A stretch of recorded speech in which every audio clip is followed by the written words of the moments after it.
do certain things. He went to Napoleon and asked him to do certain things in the name of the Lord, and Napoleon got very proud and actually did a lot more than he should have. And St. Germain appeared to him just before Waterloo and said, look, you should not do this. This will be your undoing. And Napoleon had one of his generals that was going to do the war, and because St. Germain tried to stop him, he actually took away the rights of this general of his, and he went and led the army, and he lost the battle, and that was the undoing of him. So, okay, thought I had more. So, let's go on. Now, it's quite interesting. In the 18th century, Europe, St. Germain was always around, and he always appeared like a man in his late 40s. And for 50 years, he appeared this way. And what was interesting, they went through so much, and in the late 1700s, he appeared at the Continental Congress in 1774 when they were trying to get together the Declaration of Independence and decide whether they even wanted to declare independence against England. And so St. Germain appeared to them and helped them construct the Declaration of Independence and encouraged George Washington to form an army to fight the British. And George Washington knew, and he even told St. Germain, we're going to lose. And St. Germain said to him, if you stay steady and you follow the teachings I'm going to teach you, that the Lord will protect you and you will be successful. And he had to tell George Washington this several times before George Washington actually went, okay, I'm going to do this. So quite an interesting history there. And then he also appeared when they were making the Constitution of the United States and also the Bill of Rights, which was quite interesting because when you look back at St. Germain, he actually was incarnated as a man by the name of Francis Bacon, who was, some people say he was a son of Queen Elizabeth I, and there's other histories that say he was not because he was illegitimate.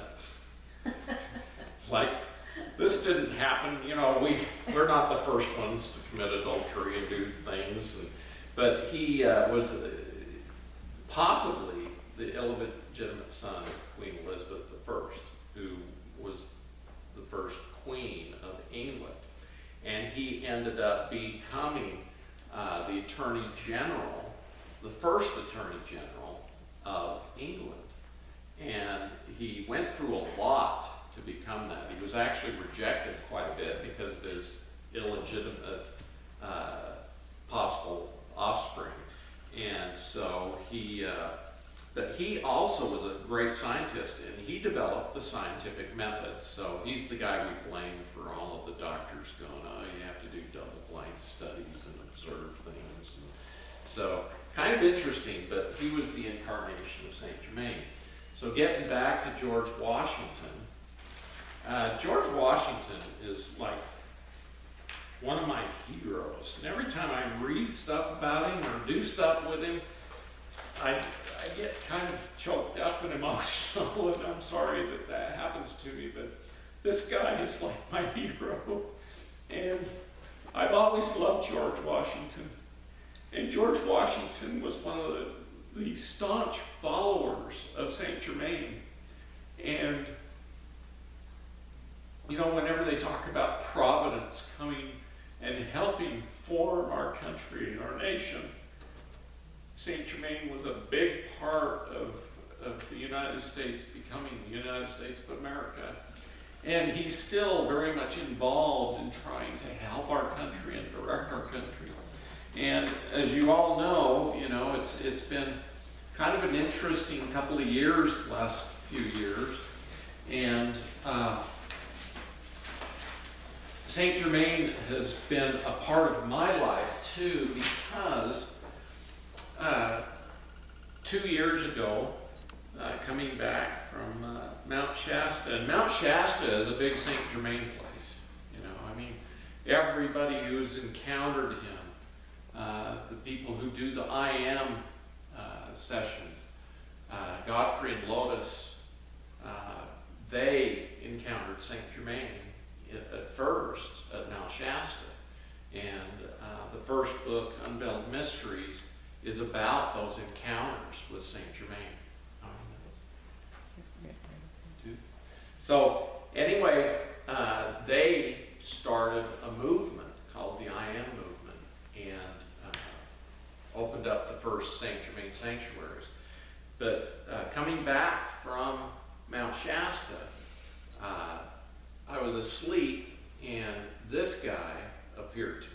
And it looked pretty much like this, except there was more white around this area when he walked in and wiggled my big toe and started talking to me and teaching me what I needed to do the last part of my life. And so, just to make you aware, he's still working for us. He's still doing a lot for us. And he's teaching us, and we're learning so much. I was going to give my talk about the seven Elohim today, but I wanted to prepare you by telling you more about St. Germaine. St. Germaine is actually one of the seven Elohim. And he is the Chohan, or in charge of the violet flame. And the violet flame is very important for transmuting energy around us and making us better people, removing different qualities that are not good for us, raising our vibration, and most important of all, getting us ready for the ascension. And so, thank you for listening to my stories about St. Germaine, and if I've made any mistakes, please forgive me, but I'm doing my best to convey a very sacred stories to you. So thank you for coming today, and I appreciate everybody coming, and thank you, thank you, thank you.